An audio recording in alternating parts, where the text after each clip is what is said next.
Good evening. Venerable Chodron is recovering from a very successful cataract surgery today, and so tonight we're going to review the 7 main ways of dividing existence that we've been covering the last 4 weeks. So let's begin by cultivating our motivation.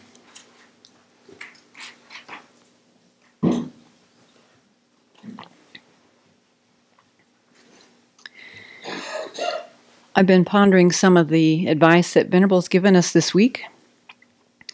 After our class on Tuesday with Jeffrey Hopkins, she reminded us of just some of the benefits of studying logic and reasoning. And so she mentioned how not only does it increase our knowledge, but also our ability to reason. And it also helps us to clarify our doubts and our questions so that we can cut them and develop more wisdom. She didn't mention this week, but we've also said in the past that to realize hidden phenomena like subtle impermanence and the lack of a self, the lack of the emptiness of inherent existence, we actually need to do that through developing inference in reliance upon a reason. Then later in the week, she gave some very good advice in the BBC. She reminded us that our purpose at a monastery is to transform our minds. And she highlighted 3 elements that are important in that transformation. So studying and teaching is one. Meditation is a second. And offering service is a third. And so tonight we're engaged in studying and discussing with each other this particular topic, debate as well as collected topics. And so just reflect for a moment in your own experience. How has the study that we've been doing on the course of Buddhist reasoning and debate, how has it supported your meditation practice? And also, how has it supported your capacity or ability in your time of offering service?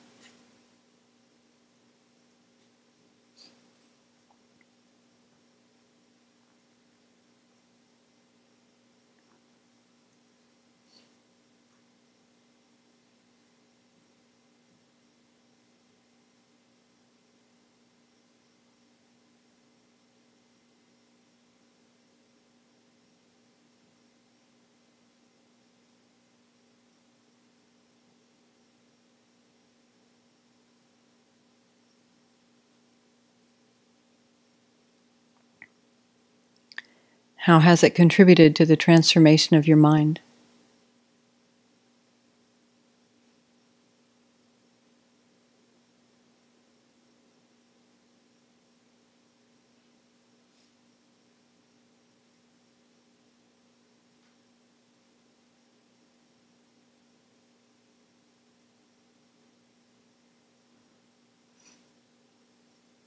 So hopefully a few things appeared to your mind, positive things. And so tonight, let's continue engaging in our review, our study and reflection and discussion so that we can increase our wisdom, increase our knowledge. And we do this to accomplish our short and long-term aims, particularly so that we can develop our full potential to be able to benefit all beings in the most far-reaching way. Let's see if you can bring that to your heart and mind.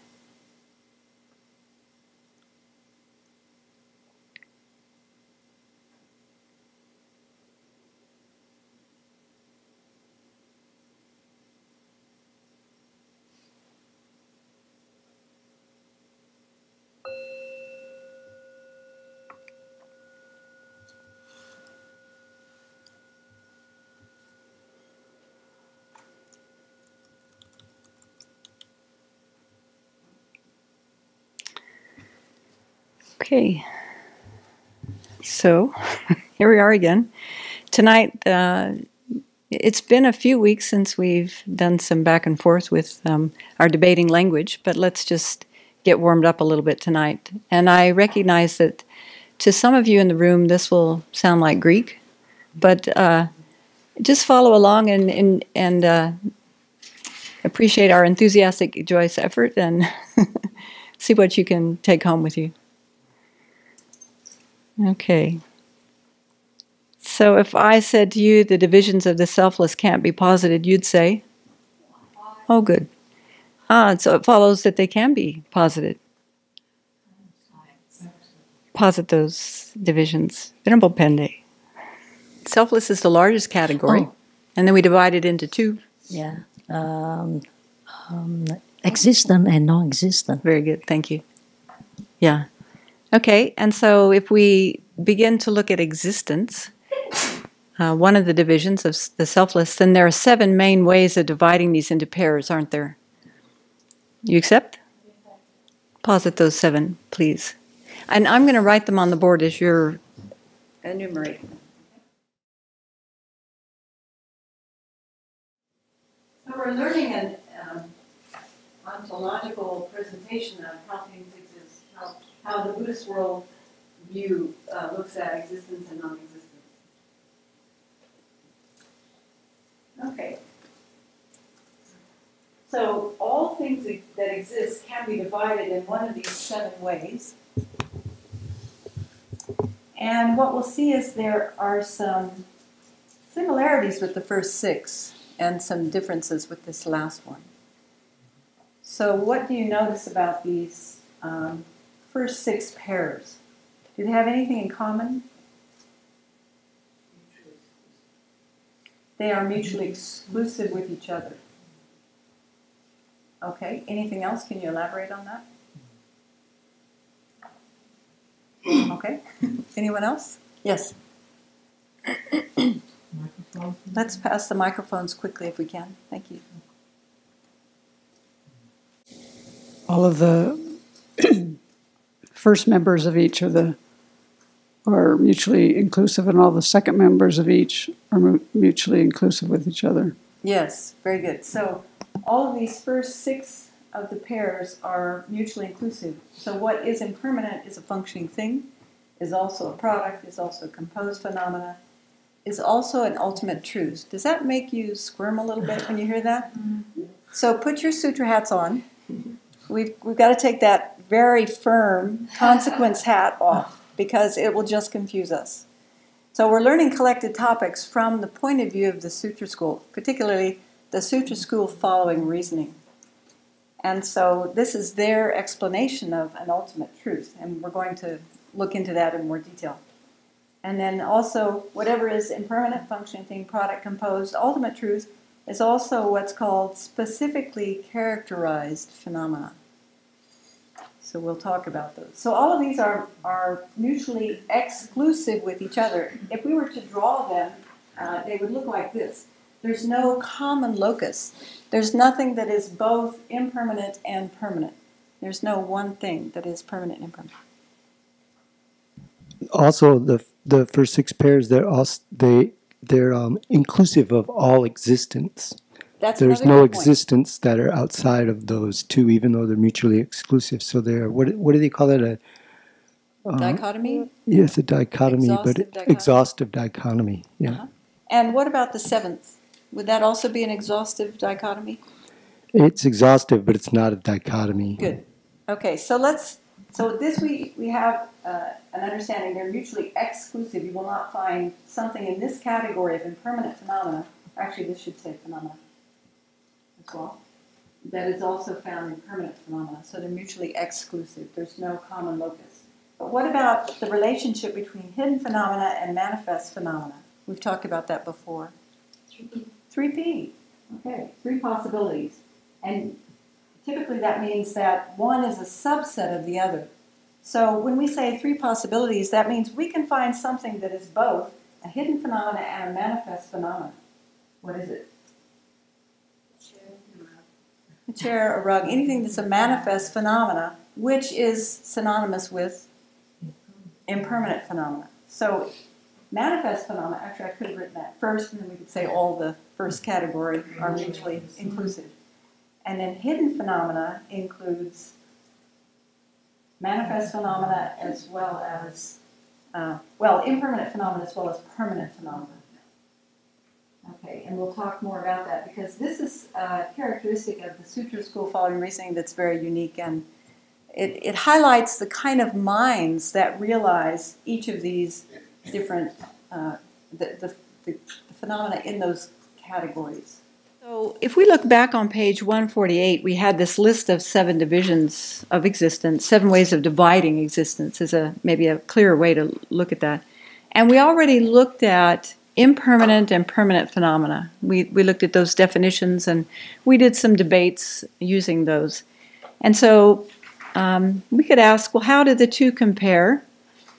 If we look at the second division, functioning thing and phenomena that are non-things. Phenomena that are. Okay, we're trying to be very precise with the wording. Why? Because it sharpens the mind. Why is it we can't just say non-things? Isn't that the opposite of things? No. No. Why not? Lamsa. Then it would include non-existence. Because then it would include non-existence. That would include non-existence. And here we're just talking about existence. Great. Okay, so how do the two compare, functioning thing and phenomena that are non-things? We already said they're mutually exclusive. There's no common locus, and there's an exhaustive dichotomy. And how do these two compare, functioning thing and existence? 3P, 3 possibilities. So there's something that's both a functioning thing and an existent. For example, a phone, my microphone. Okay, that's a functioning thing. It does function, thank goodness, and it's an existent. Is there something that's a functioning thing that is not an existent? No, so that's the one that doesn't exist. Is there an existent that's not a functioning thing? For example, uncompounded space, or we could even say just the category of phenomena which is a non-thing. That phenomena that is a non-thing. Okay. Then let's just go through some examples. Oh, did you want to add something? For number 3, does saying just non-products include non-existence?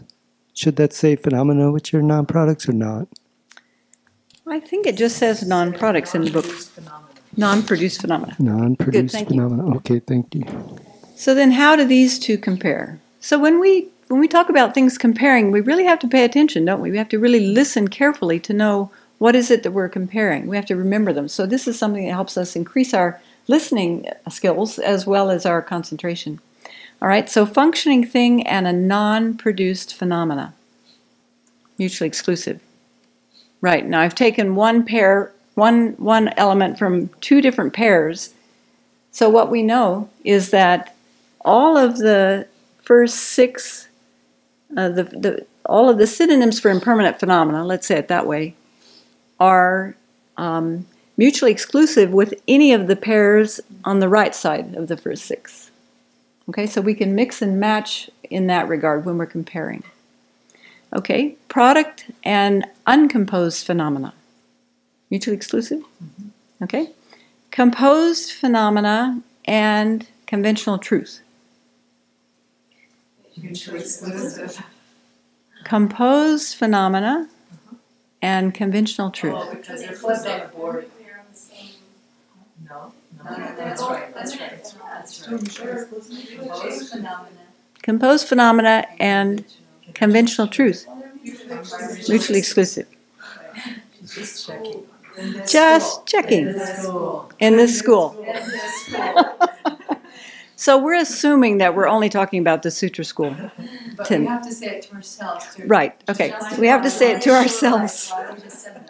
Yeah. It's a real, get your Sutra hat on. Okay, it's a real mind shift. Okay. Ultimate truth and generally characterized phenomena. You're getting sharper. Okay, now here's one. Functioning thing and definition. 4P. Anybody else? 4P? 3P going once? Functioning thing and definition. Yeah. Yeah, we can. Mutually exclusive. Functioning thing and definition. It's 4P. She's sure that it's 4P. I love your certainty. You're right. Okay. So functioning thing. Okay, what's something that's both a functioning thing and a definition?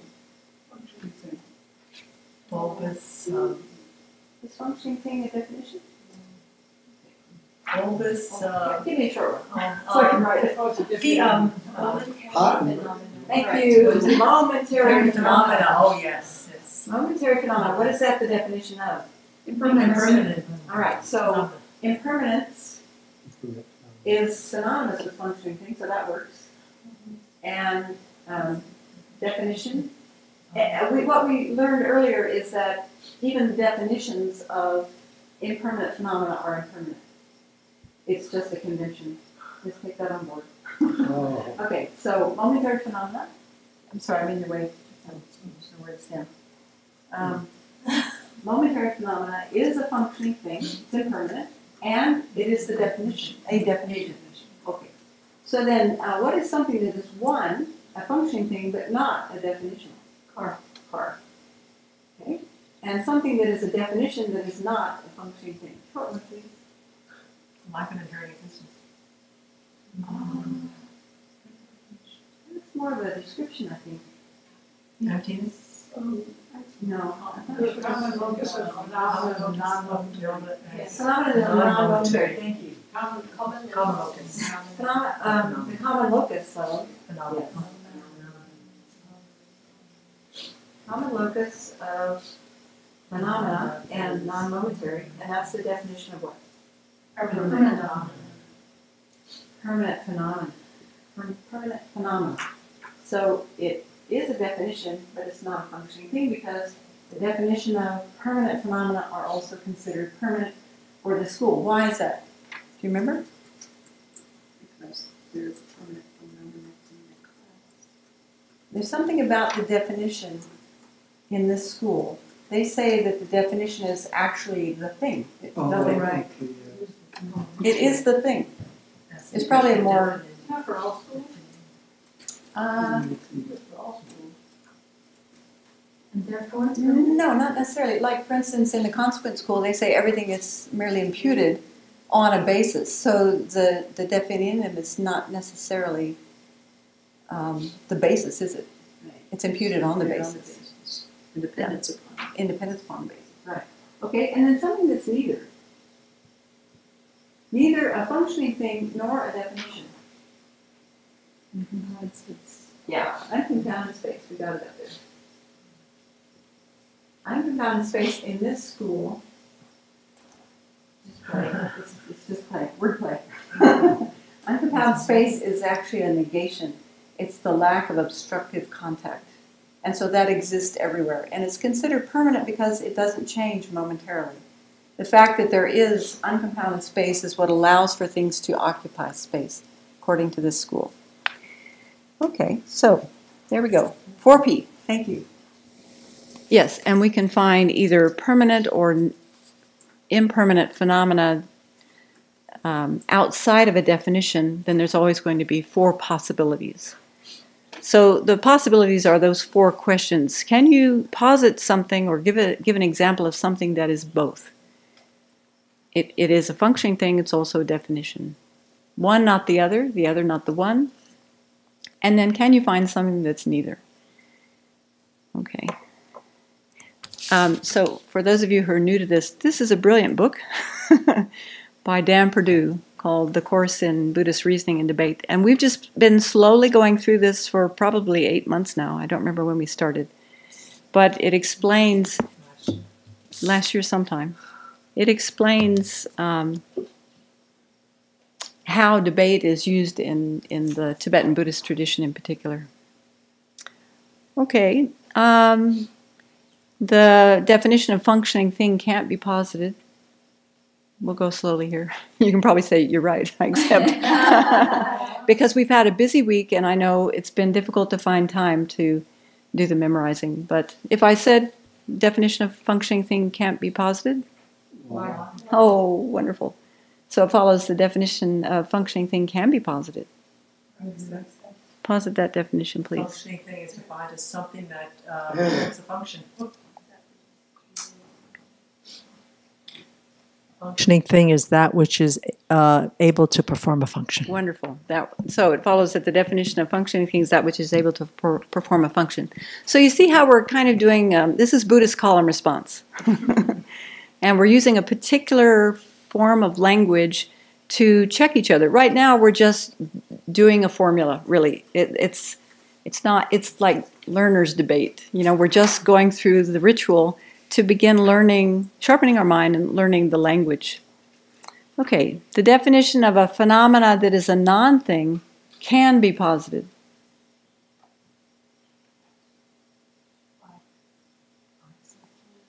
It can't be posited? It follows it can't be posited. I'm glad you accept. And so posit that definition, please. Can I read it? That's fine.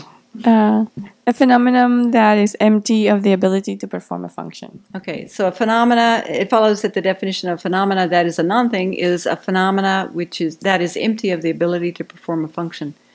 So when we're memorizing definitions like this, it's really helpful to find phrases that are the same. So notice that in those two definitions, the last part is the same.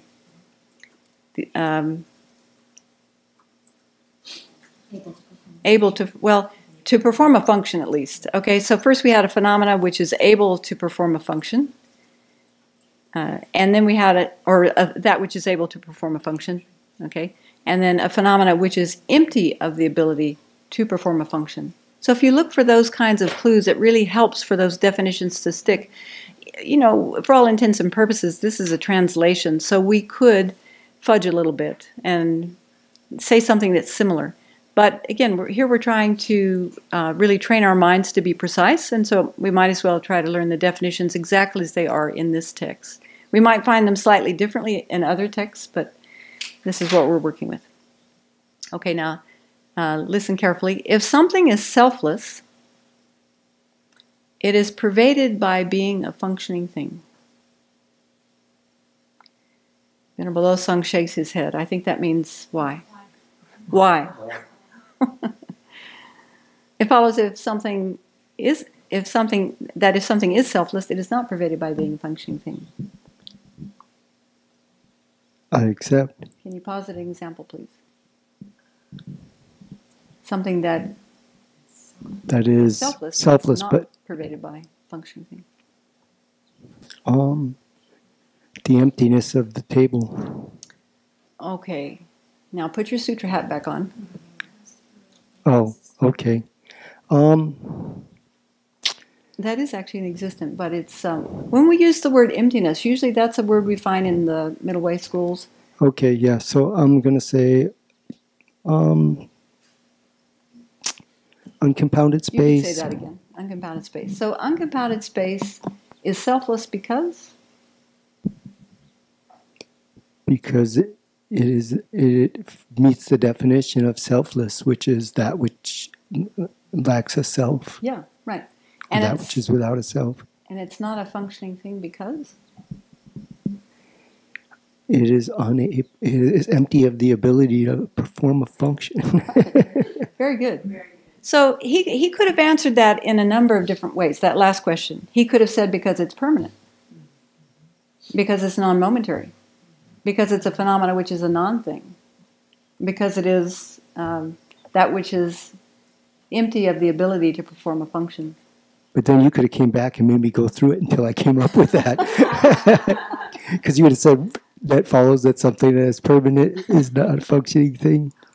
Yeah. I wouldn't have done that to you. Oh, good. Okay. So this is something, this kind of, the next step that I just did with Venerable Losang is something that we're going to learn in the next chapter, where once we say something, then we need to back it up with a reason. And he was right on he's read ahead. That's great. Okay. And as we said, because we're learning this collected topics from the Sutra School point of view, then we try to shy away from using emptiness as an example of something that's permanent, because they don't assert emptiness. They talk about selfless as a person. They don't talk about selfless as a phenomena. If we look at the tenets, they assert phenomena to be truly existent, actually.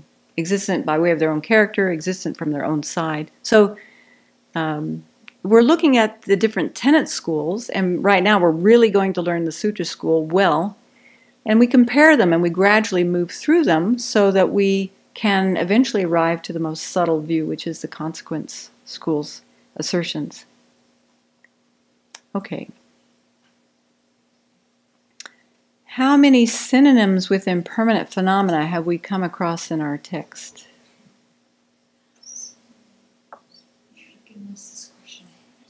Oh, I should have, and I didn't. So you're excused. Okay. Anybody else? Synonyms for impermanent? Yeah. 6, 7. Well, that's true, but okay, counting. Inclusive of impermanent. Thank you. That's true. Inclusive of impermanent phenomena. Okay, we've got 6, we've got 7, we've got 8.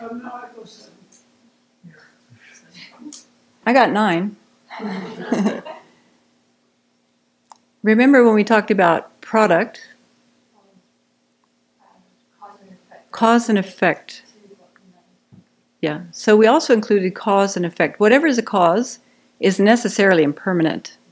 And whatever is a cause is necessarily an effect. So effect is also impermanent, isn't it? Okay. So 9, and perhaps there are more, but we have 9 so far. What were we talking about? That was an 8 for the existence. That was a trick question, remember? Oh, 8. 8 for existence. There are 8 synonyms for existence.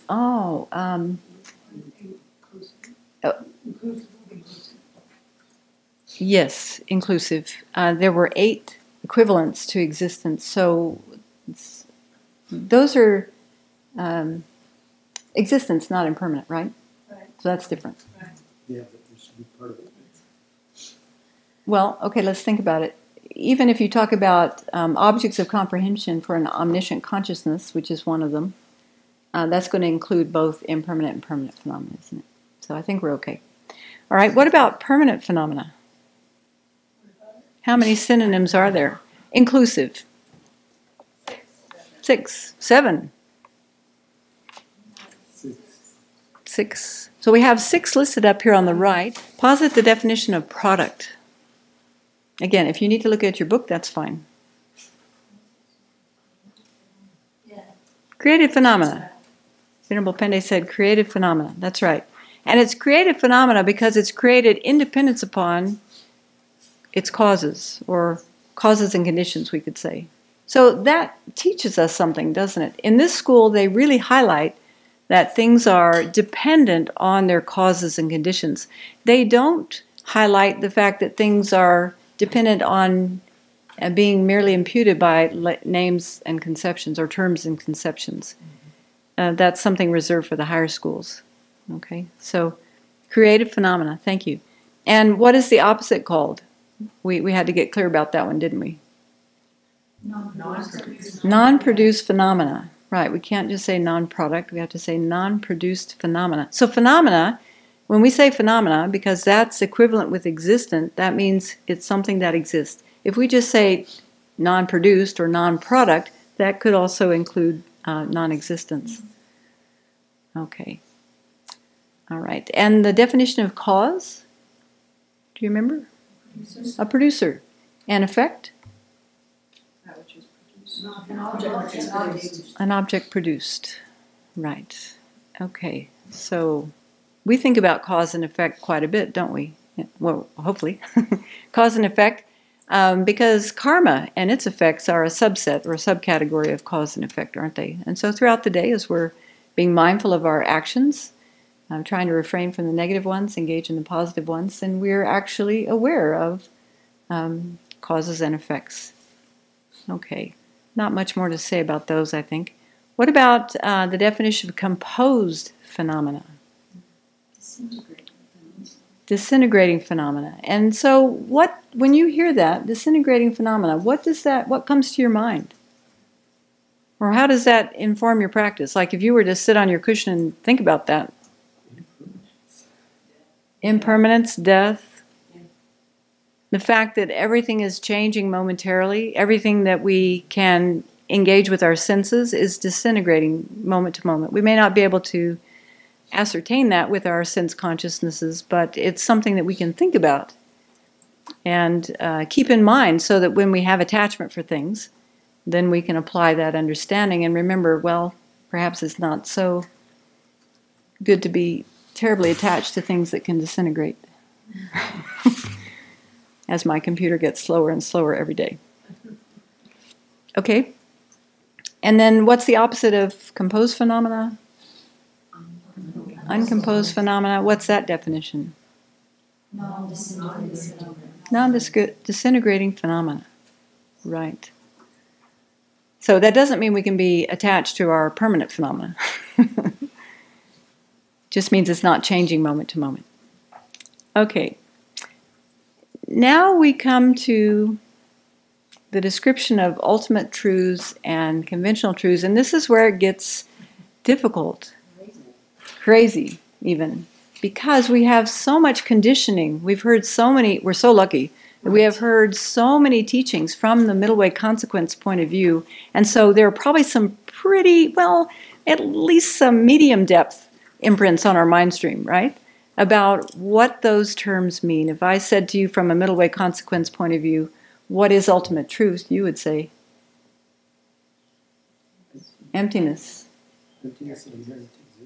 Well, it's implied, isn't it? If we say emptiness from the consequence point of view, it means something lacks inherent existence. And all phenomena have that as a characteristic.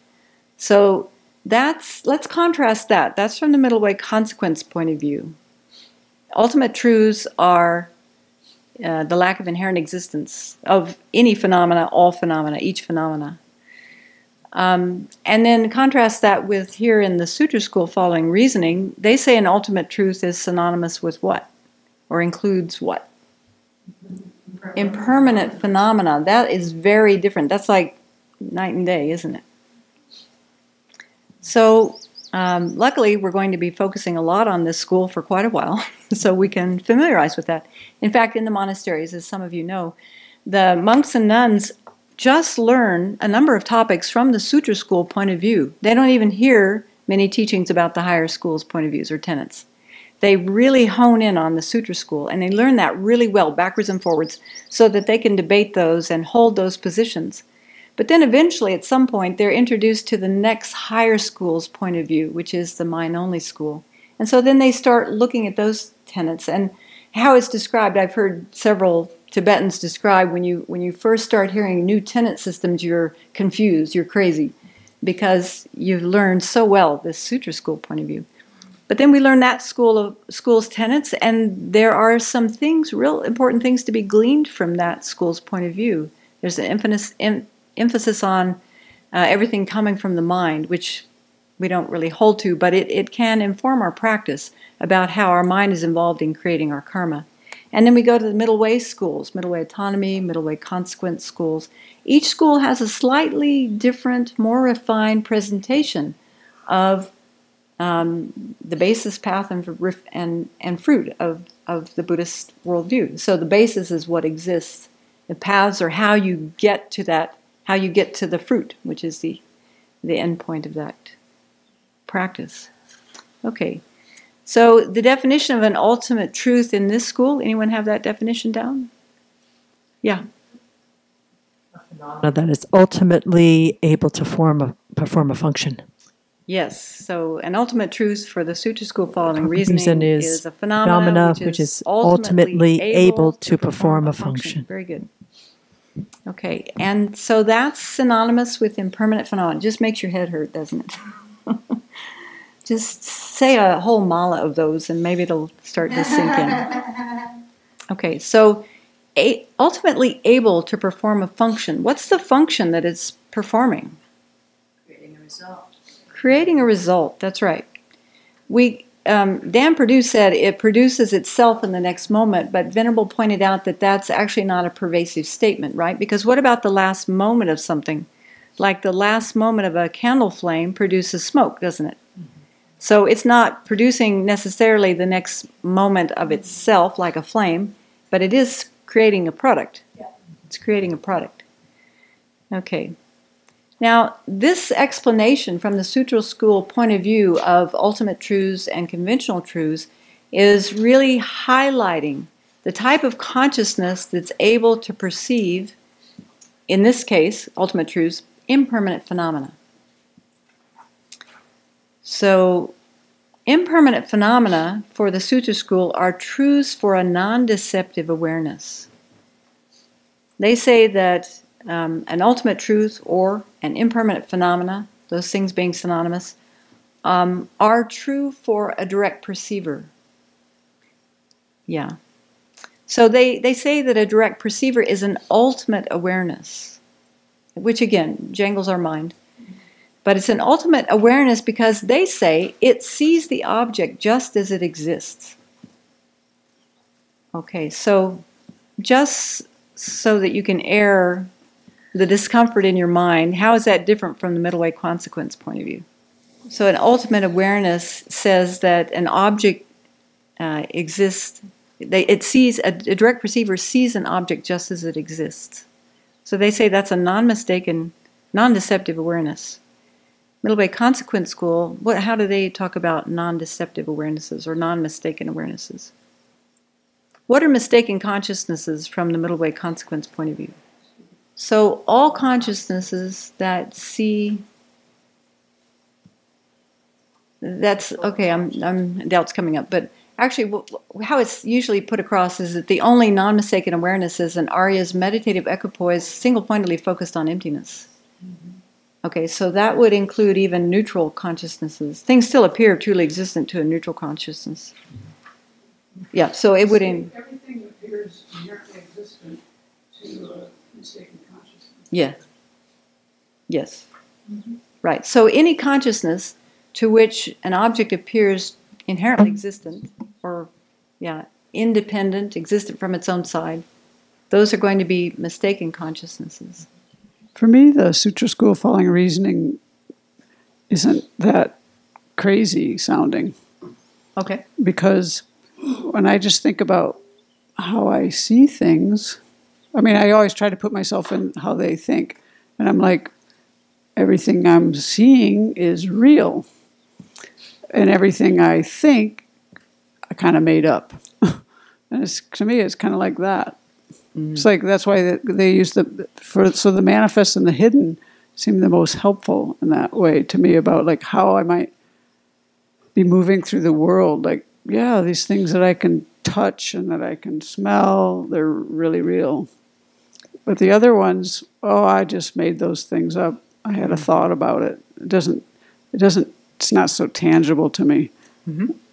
That's how I think of them. Yeah, and you're making a good point, and that's one of the benefits of studying this school, is that it probably matches where most of us are in our everyday acceptance of appearances. Yeah. Things do. I'm always reformulating my thoughts, but that apple still looks the same tomorrow. Yeah. Yeah.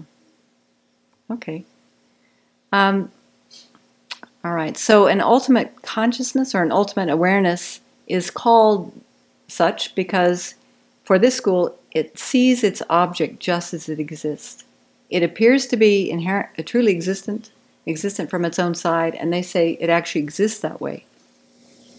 Ultimate truths are known by a direct perceiver.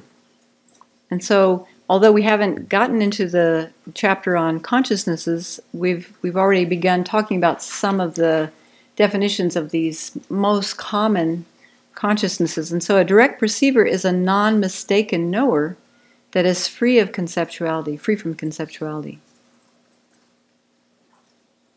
And so for this school, a direct perceiver only knows impermanent phenomena, manifest phenomena.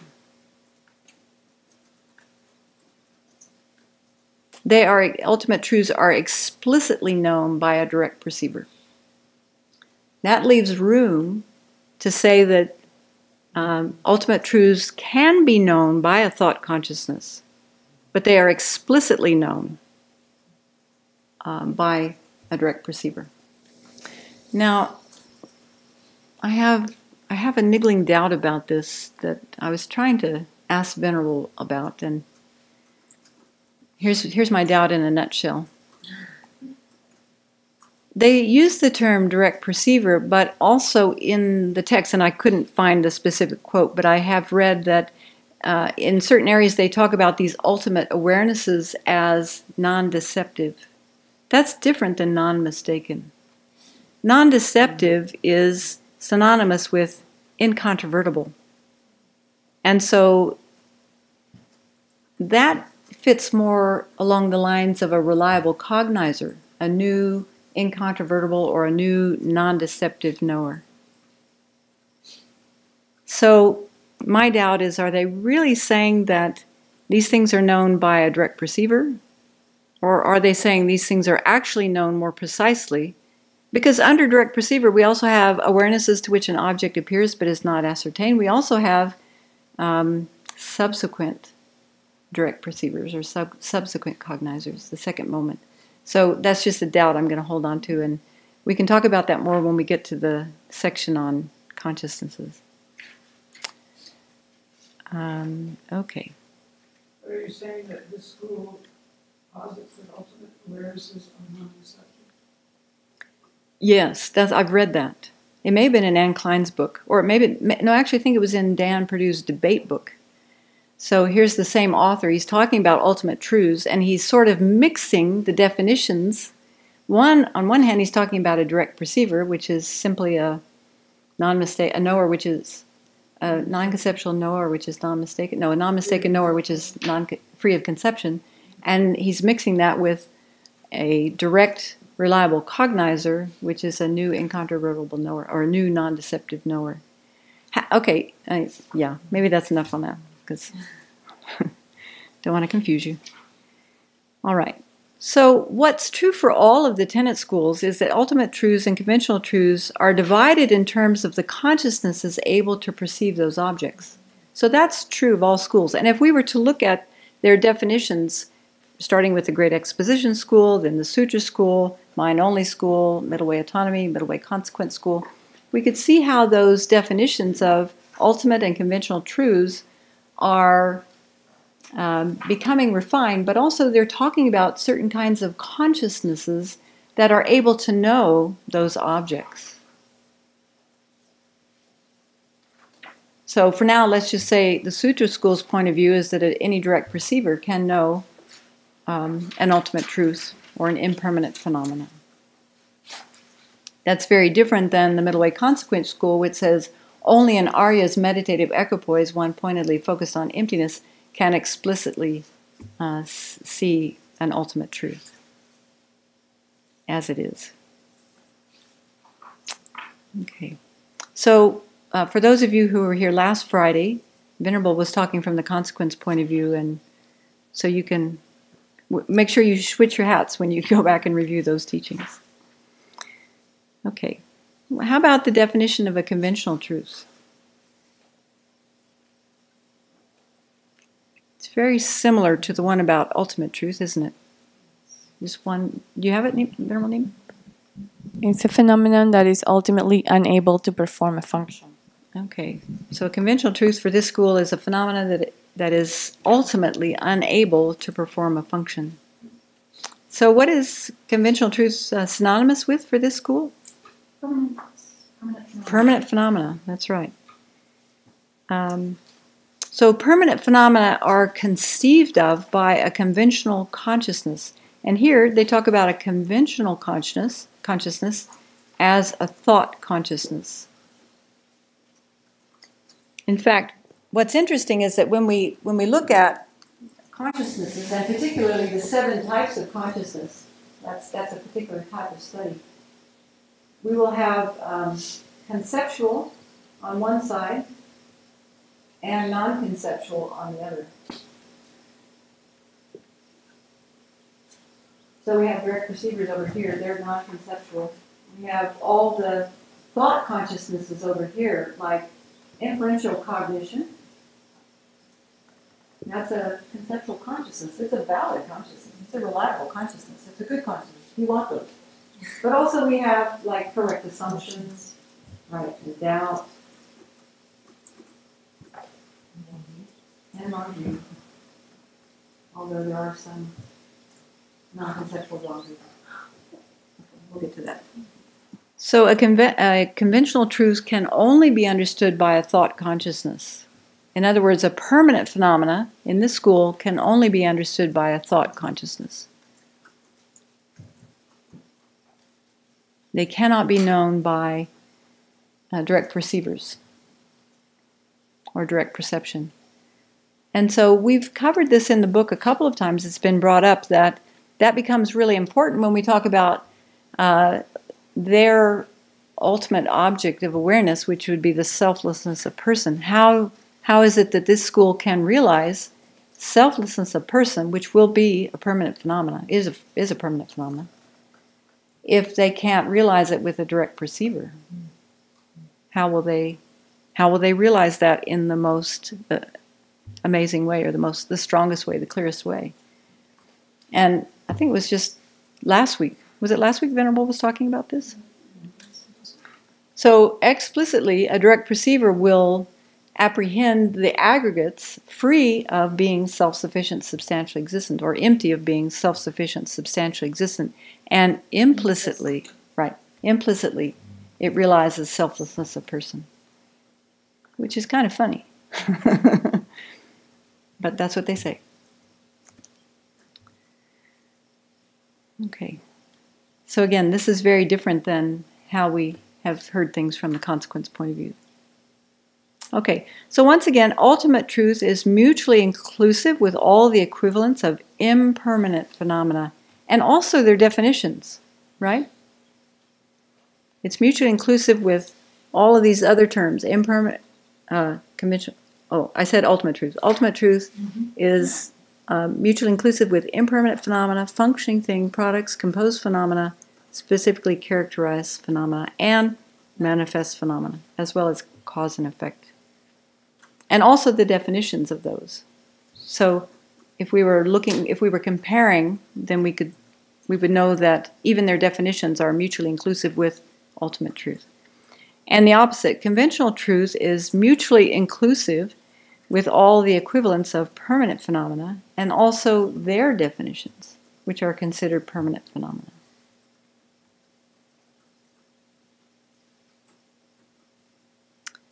So once again, how do the two compare?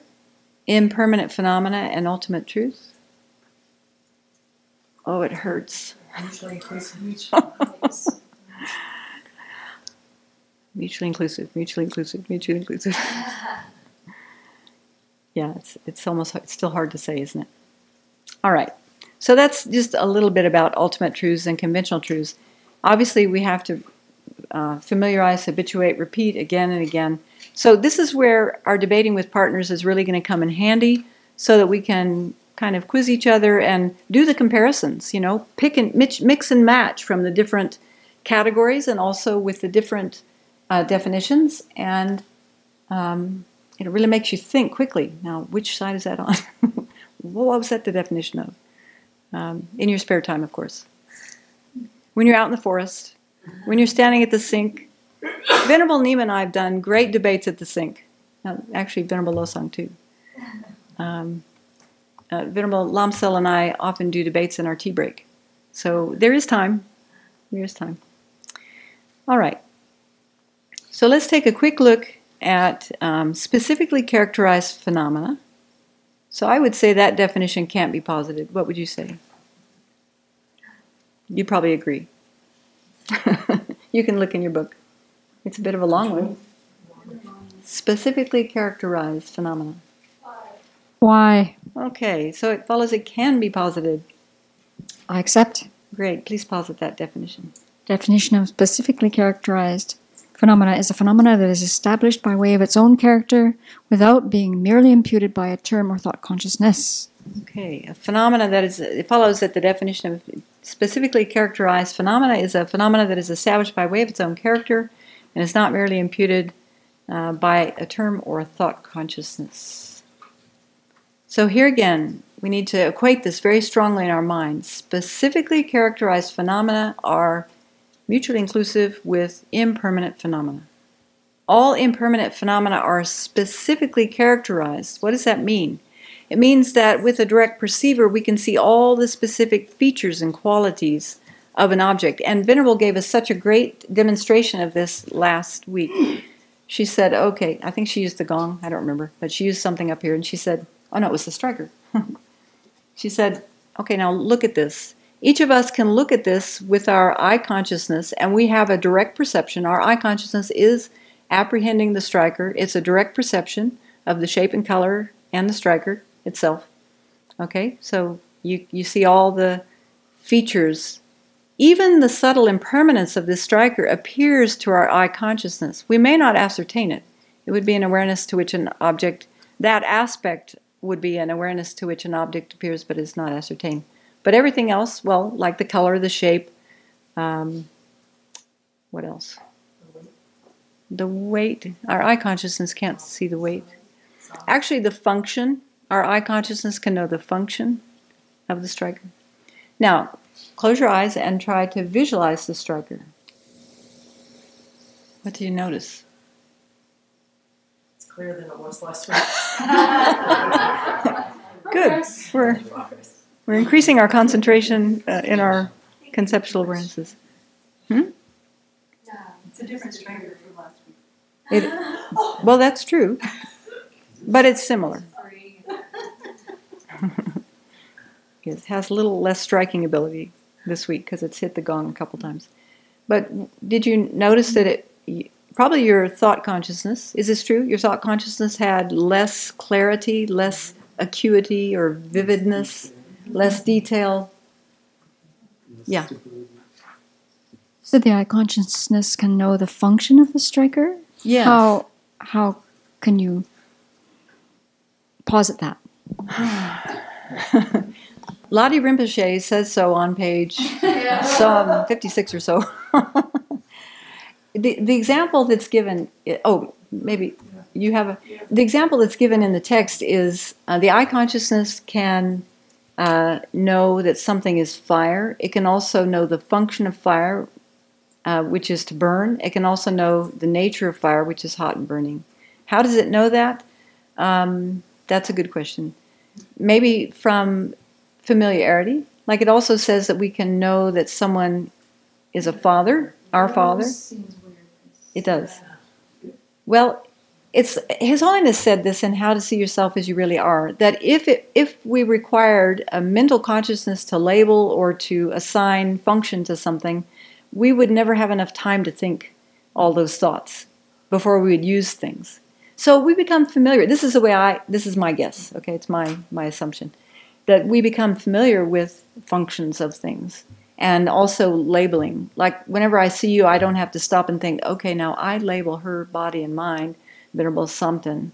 I also grasp at you, it is inherently existent, so that's problematic. But, I look at you and I think there's Venerable something. I don't have to, it doesn't require a labeling process anymore. Initially it did, but it doesn't now. That's how I understand it. Did you want to add something? I was thinking about the way I try to grok that in my mind is two things. One is I remember that these are knowers, so they do know things, and they know a little more than color and shape. I know Venerable's really not agreed that you would know it would cook something, but it does say that in that book. That might be stretching it. But I think also of people I've met who start to get dementia, and if you watch as they progress, they'll know their children by name. Then they'll know they're their children, but they won't know they're their name. And then they won't know that they're their children anymore. Interesting. And it's kind of like, to me, it seems like their knowingness of it is diminishing. Interesting. And that's kind of just what That's I a great thought example. about. Thank you. Yeah. Okay. All right. So Dan Perdue talks about how, again, this division and these names highlight something about the types of consciousnesses that are able to perceive these phenomena and the extent to which we can know these phenomena, according to the Sutra School. In debate, Dan Perdue says that the distinction between generally characterized phenomena and specifically characterized phenomena turns on whether or not the phenomena must be understood by a thought consciousness. So, which kind of phenomena must be understood by a thought consciousness? Generally characterized or permanent phenomena. That's right. Specifically characterized phenomena are explicitly realized by direct perceivers, but they can also be known by, in a general way, right? In a general way. We can only know the striker in a general way through our thought consciousness. So really we're trying to understand how is it that our mind is working. You know, we all have a mind. We didn't come with a user's manual. So we have to learn, how does my mind work? How does my mind function? How does it see things? Clearly, unclearly, erroneously, unmistakenly? These can become very interesting questions, actually. And so the Sutra School is getting us started in learning about how our mind works. So there's a lot more to read about generally characterized and specifically characterized, but maybe that's just enough of a pith now to start doing your malas of specifically characterized or mutually inclusive with impermanent phenomena. Please. How hard it's been for us to figure out what uncompounded space is. It's been really hard to figure out what that means. Guess why? It's something we made up with our thought. You know what I mean? We don't perceive it directly. We don't perceive it. That's the thing. I couldn't figure out what it was for the longest time. And actually, we don't perceive it. It's not something you know by direct perception. It's something that you know through a thought consciousness. Uh-huh. And so, that's interesting. No wonder it was so hard to figure out. We were always thinking we were going to see it. You don't see it. That's a good point. And actually, generally characterized phenomena or permanent phenomena are known by negating what is not that object. This is how our conceptual mind works. If we were to think of pepperoni pizza, tofu pizza, green pepper pizza, olive and mushroom pizza. Okay, notice something appears to your mind, right? How is it that we know pizza? Through our thought consciousness. It's actually how it's described both from the Buddhist point of view as well as the scientific point of view, is that our mind is negating everything that is not pizza, and that's how we arrive at knowing pizza. You probably thought there was just a little image in there of pizza, right? Is that how you thought it worked? Yeah. But that's not how it works. So, how we think of pizza is by, our mind is like so fast in negating everything that is not pizza. Who's cooking tomorrow? Including corn tortillas with tomato sauce and cheese on.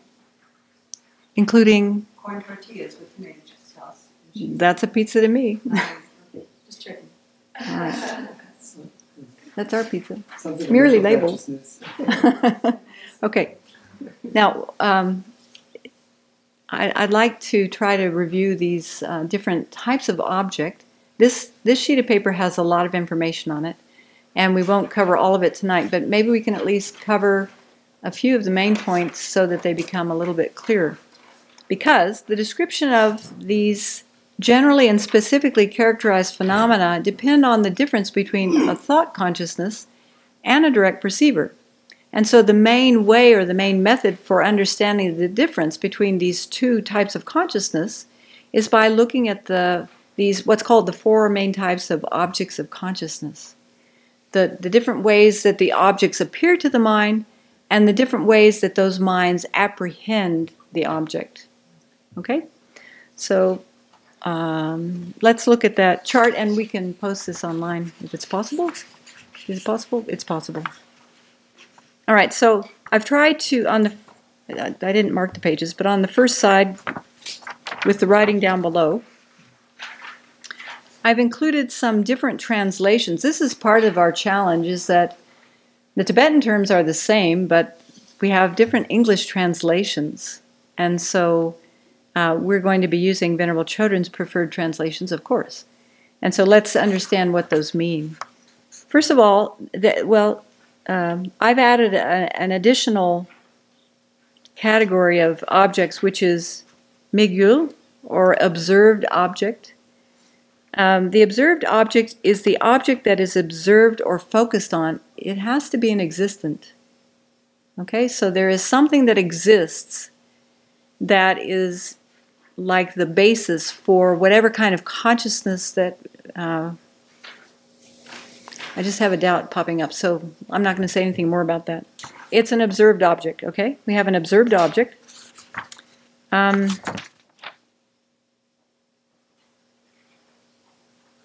Yeah, actually that is true. Okay, so, sorry, I clarified my doubt. Okay, so an observed object is an object that is observed or focused on, and that has to exist. But then we have what's called the nangyul in Tibetan, the appearing object. And luckily everyone agrees to call it an appearing object, so that's good, that's easy. The appearing object is the primary object that appears to the perceptual or conceptual mind and may or may not be understood. But it's what is appearing to that mind. So for instance, for a direct perceiver, what's appearing to the mind is the actual object. For instance, my eye consciousness sees the shape and the color of the gong. It sees the gong, we can say. My thought consciousness doesn't perceive the actual gong, it perceives a conceptual appearance of the gong. Sometimes it's known as a generic image of the gong, or a meaning generality of the gong. So that's that negation of everything that's not gong, that's appearing to my mind, and through that negation, I actually can know gong. Or like if you call your mother to mind, whether she's living or not, you can still remember her image, and so you call your mother to mind. So although we're actually, what's appearing to our conceptual consciousness, our thought consciousness, is a generic image or a conceptual image of mother, through that conceptual image we actually know mother.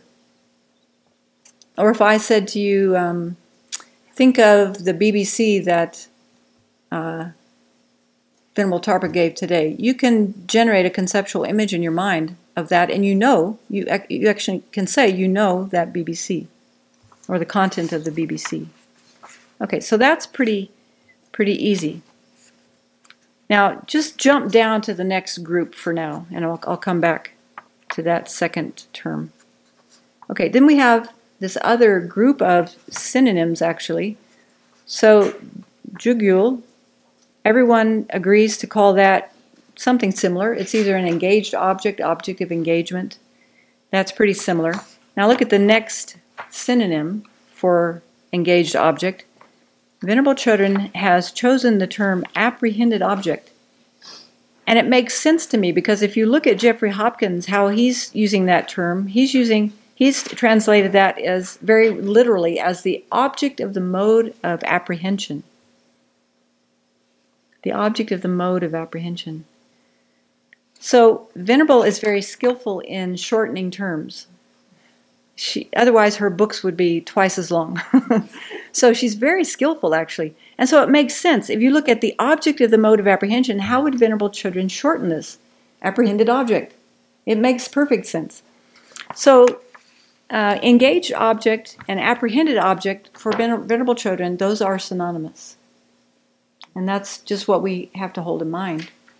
But when you read other texts like Jeffrey Hopkins, Lottie Rinpoche, Geshe Rabton, the debate book by Dan Perdue, when they use apprehended object, they're actually talking about something that is synonymous with appearing object. I was wondering what the difference was. Sometimes it's translated as beheld object. Beheld object, or held object. I've even heard that as well. Yeah. What did you say then? No, when I look at the definition of both of apprehension and appearing, there's object that appears to the perceptual mind. I mean, I'm always curious, but it gets so confusing for how they're different. Okay. To understand that, then we need to turn the page over. And let's just go through these different types of consciousness. Some are correct or accurate, corresponding with reality, and some are, the last three are erroneous.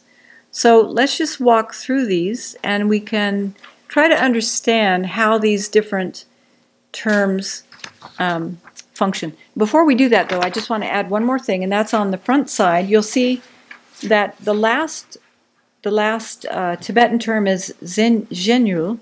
How do you say that? Is it actually like an SH? Zhenyul. And that is translated as conceived object. That's how Venerable translates it. It's also synonymous with referent or determined object.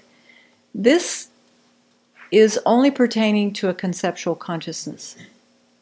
So if someone is talking about the conceived object, and often we hear that term, like if you're grasping it, as long as you grasp to the conceived object of the aggregates, you will grasp to the I, right? We've heard that said many times. Nagarjuna, I think. Okay, so conceived object is only true for a conceptual consciousness, and it's synonymous with engaged object and apprehended object. We can say conceived object is synonymous with engaged object and apprehended object, but we can't say apprehended object is synonymous with conceived object, because there are apprehended objects that are not conceived objects. There are apprehended objects for a direct perceiver that are not conceived objects because they're not an object of a conceptual mind. So is this a 3P? Yes, there are 3P between, thank you, engaged object and conceived object, 3P. So whatever is a conceived object is necessarily an engaged object, but whatever is an engaged object is not necessarily a conceived object. For instance,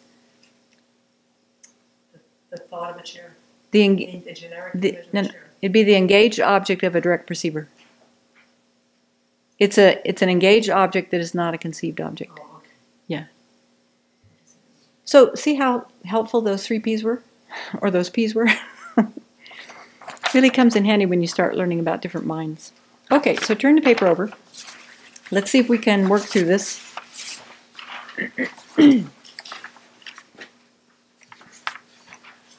Eye consciousness apprehending any impermanent phenomena. A pot or a vase is something that you often see in the text, so I used a pot. Eye consciousness apprehending pot. What's the observed object? Well, it's a pot. A pot exists. What is the appearing object to that eye consciousness? In other words, how is it apprehending? See, this is where the words get a little bit mixed. How is it? Yeah. How is it perceiving that object? Yeah, we'll get there. Okay, so the object that appears to that mind is a pot. A pot appears to that mind. What is that mind knowing about that object? It's a pot. And is there a conceived object for that mind? No, because it's non-conceptual. Okay, so for our sense consciousnesses, these are pretty straightforward. All three of those objects are whatever it is that we're engaging, whether it's a pot, something we see, or a sound, or a taste, a tactile sensation. So that's pretty straightforward. Now, let's compare that with a thought consciousness apprehending pot. Again, the observed object, it has to exist, is a pot. What is appearing to that thought consciousness or that conceptual consciousness? It's not pot, because we're not using our eyes, right? So what is appearing to that mind? It's called a conceptual appearance of the pot. So again, what's appearing to that mind is everything that is not pot. And so what is the apprehended object? What is the object, the engaged object? What are we engaging? What are we knowing? Pot. Even though what's appearing to our mind is a conceptual appearance, a generic image. You're probably thinking, so what? But for the Sutra school, they say that all conceptual consciousnesses are mistaken because they engage their object through the medium of a conceptual appearance. So you see, as we go through all these different tenet schools, we're going to have different definitions of what constitutes a mistaken consciousness, what constitutes an erroneous consciousness, what constitutes a correct consciousness. For this school, there are actually two types of mistaken consciousnesses. One is just any conceptual consciousness is mistaken because it's knowing it's what's appearing to that mind is a generic image or a conceptual appearance. Okay. Now let's go a little further, and if we think about an inferential cognition of pots, Oops. Okay, now we're talking about the middle way consequence school. Okay, just because we are. Sorry. Well, actually, we could say an inferential cognition of the selflessness of person. We could say that, couldn't we? No, they don't assert a selflessness of phenomena. Yeah, let's do that. Okay, so you can change that on your sheet if you like. An inferential cognition of the selflessness of person. Now, an inferential cognition is a conceptual mind. It's a valid mind. It's a reliable cognizer. It's a very powerful mind. It's a mind that we want to develop. But it's still conceptual. So from this school's point of view, although they say it's a reliable cognizer, it's mistaken. It's necessary. It's a necessary step in moving towards developing direct perception or implicit realization of selflessness of person. Oh, right. No, it is a reliable cognizer. It's you can have a new incontrovertible knower, a new non-deceptive knower of selfless. Oh, I see what you're saying. Yeah. Implicit. Yeah. Let's stick with middle way consequence. That's why. Conceptual consciousnesses are reliable cognizers, no? Such as inferential. No, when you learn Lorig from the Sutra school point of view, you say that even an inferential cognition is a new incontrovertible knower. But it is not non-mistaken. No, it's not. Yeah, it's not non-mistaken, but it is non-deceptive. Because what are you knowing? You are knowing, although you're knowing it implicitly, you are knowing selflessness of person. That's what you implicitly know. I guess that's how they get around it. Yeah. So actually, it would be interesting if you have interest, you can do a chart from the Sutra school point of view, and let's see, let's look at it and debate it. But tonight, let's just put back on our consequence hat because it's easier. Okay, so an inferential cognition of pot's emptiness of inherent existence. Pot exists, but the inherent existence of pot doesn't, an inherently existent pot doesn't exist. So we want to develop an inferential cognition of pot's emptiness. So what's the observed object? Well, it's a pot. What's the appearing object? Inferential cognition is necessarily conceptual mind, so it's going to be a conceptual appearance of. This is a little bit, okay, so it is emptiness, a conceptual appearance of emptiness, not the pot. Because this mind is, it's included in ultimate awarenesses. It's a similitude of an ultimate awareness.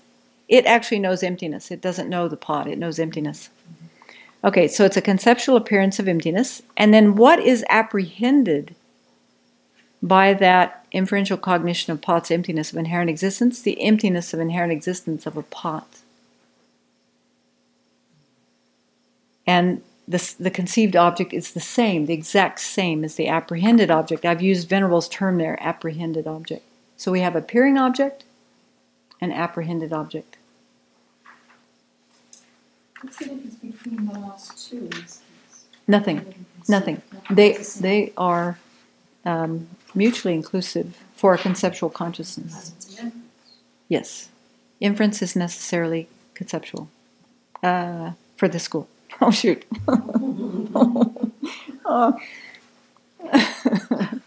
Well, this inference, yeah, this is the first moment. We're clear. It's okay.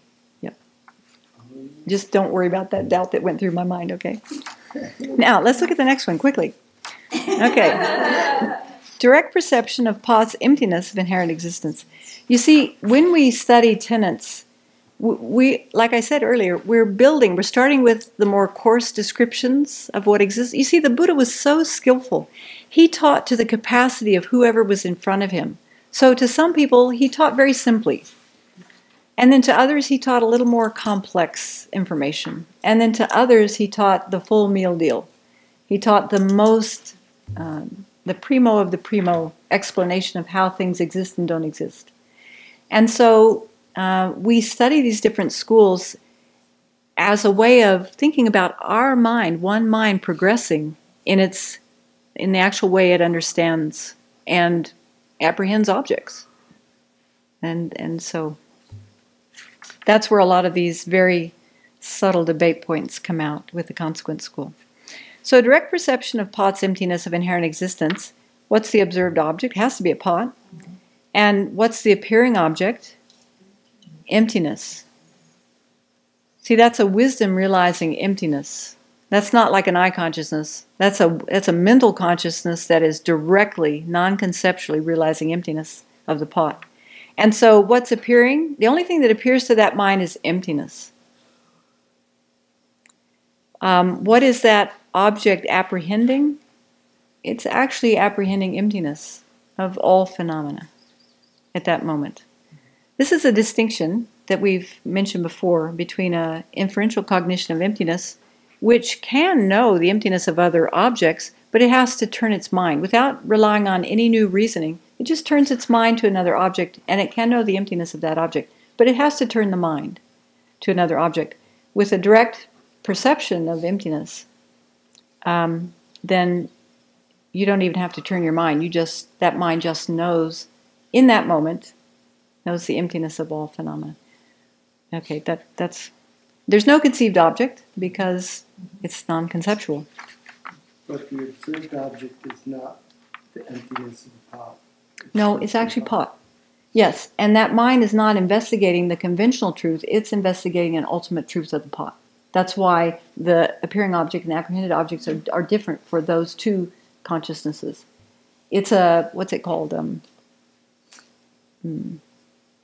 Rational analysis. Venerable has another term for that. Probing awareness, thank you. It's a probing awareness. It's looking to know the ultimate mode of the pot. It's not looking for the pot, it's looking for the ultimate mode of the pot. And it's finding the emptiness of the pot, the emptiness of inherent existence. Okay, now those were all correct consciousnesses. Let's take a look at some of these erroneous consciousnesses quickly. So what about a thought consciousness apprehending permanent sound? You say, who would dare to do that? Well, some non-Buddhists in India 2,600 years ago believed that sound was permanent, at least the sound of the Vedas. So they held to that. So what was the observed object? It has to exist. Sound. What's the appearing object? A conceptual appearance of permanent sound. Even though permanent sound doesn't exist, a conceptual appearance of it can exist because it's just a conceptual appearance. Just like for us, a conceptual appearance of inherently existent delicious chocolate cake exists. Okay. And then what is the apprehended object for that thought consciousness apprehending permanent sound? Permanent sound, but you see I've put them in brackets because permanent sound doesn't exist. But that's what that mind thinks it's knowing. Permanent sound. Same thing for the conceived object. Okay, what about eye consciousness apprehending the horns of a rabbit? Okay, so the observed object has to exist. So what is it observing? Rabbit ears, not rabbit horns. And then the appearing object, now this is an eye consciousness. So what is appearing to that mind? Rabbit horns are appearing to that mind. This is a little difficult, so just take it in. Put an imprint on your mind. Rabbit horns are appearing to that mind, and what's apprehended by that mind? Rabbit horns. No conceived object. Okay. The next one is maybe because it's an eye consciousness. Yeah. Okay. The view of the personal self, or the view of the transitory collection, the view of the personal identity. Personal identity. Is that the term sheet? Okay. Cross that out then. Put personal view of personal identity. View of the perishing collection. You see, we do exist. We exist as a body, and a constantly changing body and mind that are merely imputed I on top of. But the view of the personal identity grasps or thinks of ourselves to be inherent, independent, autonomous. So what is the observed object? It has to exist. So there is a person, a conventional person. What's the appearing object? That is a conceptual mind. So that's a conceptual appearance of inherently existent I or mine. And what is known by that mind is, that should be in brackets, inherently existent I or mind.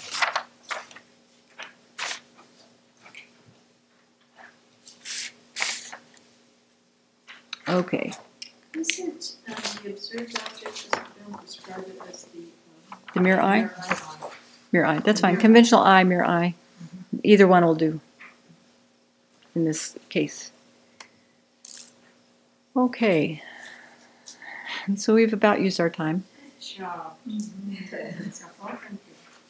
There was a lot to cover. I find it helpful just to go back through the text and just read again what's underneath, summarize for yourself. What are the main points under each one of these headings so that you can familiarize for yourself? And then I really do encourage you to find a debate partner or partners and just go at it and just go back and forth with these terms and the definitions and have fun. And if you're online, find somebody else online who can debate with you. Or come visit the Abbey and wash dishes with us. Oh, I'm sorry. I don't want to scare anybody off. Okay, any last questions? I wonder if it comes up again when we talk about consciousnesses, but I don't know. I haven't actually read the whole book yet. But it will come up again. Like Venerable talked about these on Friday night.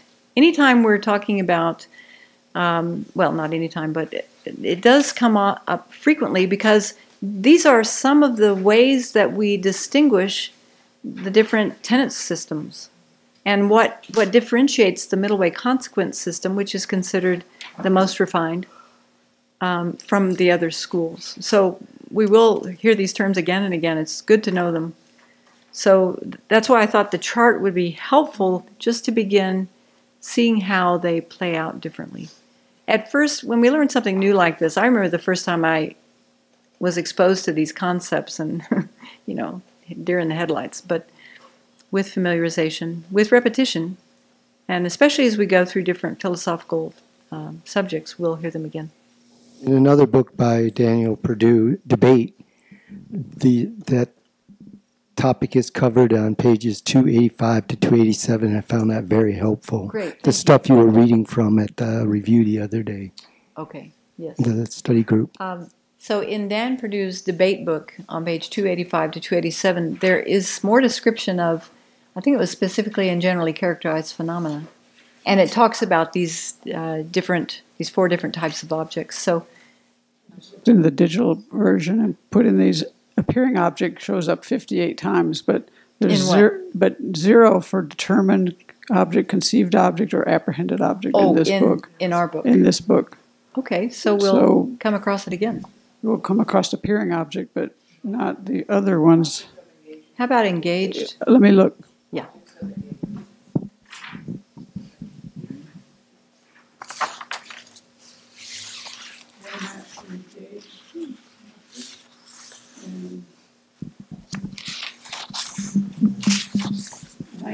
For object of engagement. Okay, so we'll see those again too. Because his boss is Jeffrey Hopkins. Yeah, so he uses Jeffrey's translations. Actually, object of engagement is the easier one.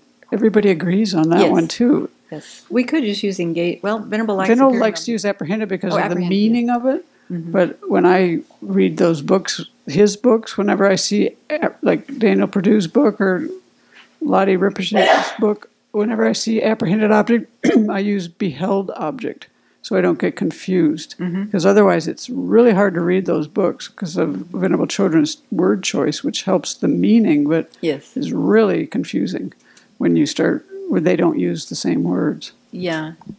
The longer I'm here at the Abbey, the more I appreciate Venerable's precise choice of words because she's trying to match up the word and the meaning, as you said. And it's a pity she wasn't involved in the first wave of translations. Because now a lot of us are familiar with these translations that are a bit clumsy. Yeah, okay. All right, let's leave it there. And so let's just take a moment to rejoice if you understood even one thing. Thank you for your patience, the guests that are visiting. Hopefully you share it in some of our enthusiasm and can take home an interest to buy this book and study online with us. That's a hint. Okay. Were there more of these? No, but I can make some more. Okay, because I have the original draft. Yeah, I changed it a little bit. Yeah, you did. Just added a few. Yep. Okay, so again, seriously, let's do rejoice, because that increases the merit that we have to dedicate. We're so fortunate that we've come across the Buddha Dharma in general, much less the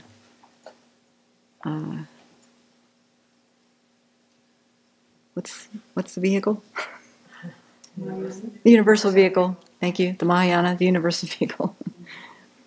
And we're also very fortunate to be students of Venerable Chodron and His Holiness and others. And we're fortunate to have this time to really investigate in some detail how our mind functions, how our mind works, so that we have a chance of developing these reliable cognizers that will eventually lead us to freedom from all the causes of samsara.